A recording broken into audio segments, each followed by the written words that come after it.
बलरामपुर जिले में लगातार हो रही चोरी की घटनाओं के बाद अब डकैती की घटनाएं भी सामने आने लगी है। बीती रात जिले से एक हैरान करने वाला मामला सामने आया। घटना बदमाशों द्वारा एक घर में लूट की घटना को अंजाम दिया गया था। साथ ही घर में सो रही 70 वर्षीय महिला की गला दबाकर हत्या कर दी गई। बलरामपुर के महाराजगंज तराई के निबोरिया गाँव में मंगलवार की रात बदमाशों ने एक बड़ी वारदात को अंजाम दिया। पीड़ित के अनुसार सीढ़ी के सहारे घर में घुसे बदमाशों ने गृहस्वामी की पत्नी की गला दबाकर हत्या कर दी। साथ ही बदमाशों द्वारा लाखों के जेवरात, नकदी व रिवॉल्वर लूटकर फरार हो गए। वहीं देर रात हुई घटना की जानकारी मिलते ही क्षेत्र में हड़कंप मचा हुआ है। प्रशासन के लोग मौजूद हैं। गांव के रहने वाले अखिलेश बहादुर सिंह का कहना है कि मंगलवार की रात अज्ञात बदमाश सीढ़ी के सहारे घर के भीतर दाखिल हुए। अंदर पहुंचकर बदमाशों ने पहले घर के अन्य कमरों को बाहर से बंद कर दिया। इसके बाद जिस कमरे में उसकी 70 वर्षीय सरोज सिंह सो रही थी, उसमें बदमाश दाखिल हो गए और वहां पर सरोज सिंह की गला दबाकर हत्या कर दी। इसके साथ ही अलमारी तोड़कर करीब 7 लाख के जेवरात, 3 लाख रुपए की नकदी व रिवॉल्वर की चोरी की है। आज एसपी विकास कुमार सहित अन्य पुलिस अधिकारी मौके पर पहुंचे।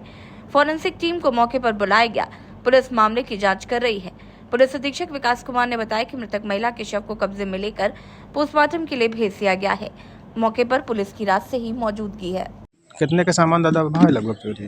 अब जेवर तो पूरा उठा ले गए, लगभग 7-8 लाख। 8 लाख रुपए का जेवर और नगद रखा रहा। कितना रहा लगभग? पूरे नकदी 3 लाख रुपए तक। नकदी 3.25 लाख और रिवॉल्वर उठा ले गए हैं। रिवॉल्वर किसके नाम से था? रिवॉल्वर दशरथ सिंह के नाम से। अच्छा, कोई झगड़ा लड़ाई भरा पहले ऐसे? ना हमारा कुछ इससे कोई भी बात नहीं है, ना लड़ाई झगड़ा है। अच्छा, और कैसे जैसे बताया जाता है कि कोई क्या नाम है? ये घटना हुआ है 12:30 से 1 के बीच। आपको जानकारी कब मिली?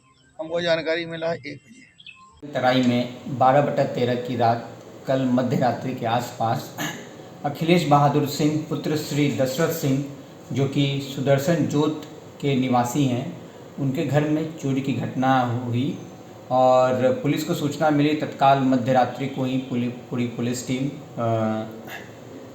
FSL टीम के साथ और मैं स्वयं घटनास्थल में पहुंचा।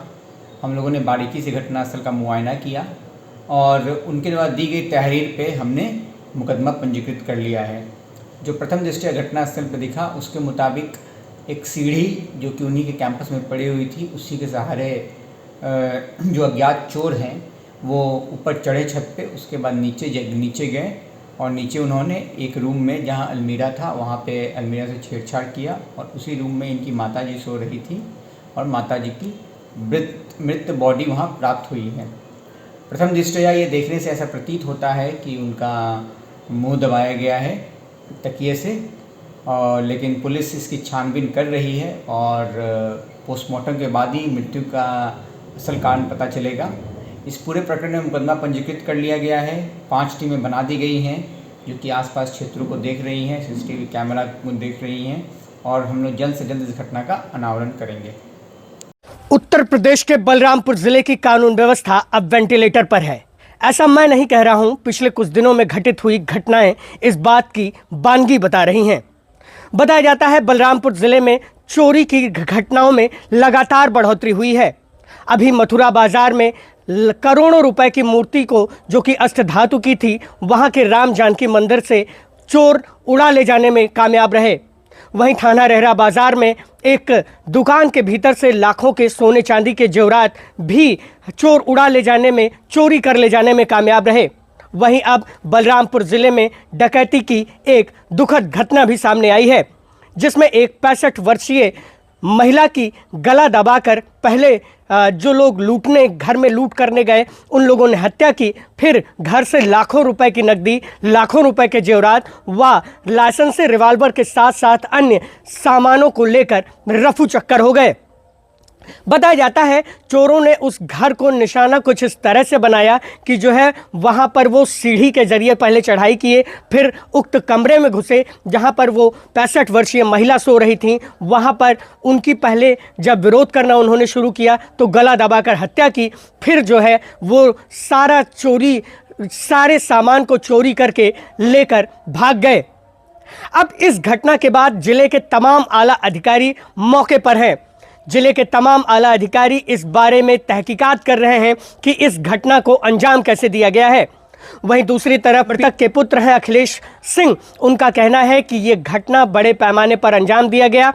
उन्हें तकरीबन 1 बजे रात को पता चला कि इस घटना में जो है उनकी मां की मौत हो चुकी है और घर से लाखों रुपए के जेवरात व लाखों रुपए नगद लेकर जो चोर हैं वो डकैती डालकर फरार हो गए हैं। अब इस पूरे घटना पर तहकीकात करने के लिए बलरामपुर जिले समेत मंडल के तमाम पुलिस आला अधिकारी जो है मैदान में हैं। फॉरेंसिक टीम जो है जांच कर रही है, एसओजी को लगाया गया है, टीमों का गठन किया गया है। लेकिन ये जो पूरी कवायद है इस पर कहीं ना कहीं कानून व्यवस्था पर जो है कहीं ना कहीं सवालिया निशान खड़े हो रहे हैं। ऐसा इसलिए भी कहा जा रहा है क्योंकि ये पिछले 15-20 दिनों के भीतर डकैती की तो यह पहली घटना है, लेकिन चोरी की ऐसी कई घटनाएं हो चुकी हैं। डकैती डाले जाने वाले लोग कौन थे, उनका क्या इस परिवार से रिश्ता था, किसने रेकी करवाई और किसने इस तरह की घटनाओं को अंजाम देने में उन डकैतों, उन चोरों का साथ दिया, ये अब जब समय आएगा तब खुल सकेगा। लेकिन बलरामपुर ज़िले में लगातार हो रही चोरी की घटनाएं कहीं ना कहीं आम लोगों की मुसीबतें बढ़ा रही हैं। वहीं दूसरी तरफ बलरामपुर ज़िले की जो कानून व्यवस्था है उस पर सवालिया निशान भी खड़े कर रही हैं।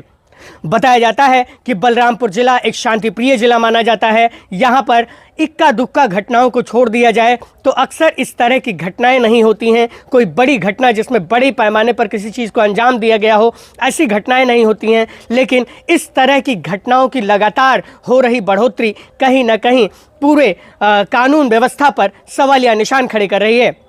बलरामपुर के कप्तान विकास कुमार ने आज तकरीबन 1:30 बजे दोपहर में जारी किए अपने बयान में कहा है कि तहकीकात की जा रही है, फॉरेंसिक टीम मौके पर है, एसओजी मौके पर है, टीमों को लगाया गया है सामान की बरामदगी और चोरों की गिरफ्तारी के लिए। लेकिन जो है अब ये तमाम चीज़ें कहीं ना कहीं बड़े पैमाने पर सवालिया निशान खड़े कर रही हैं।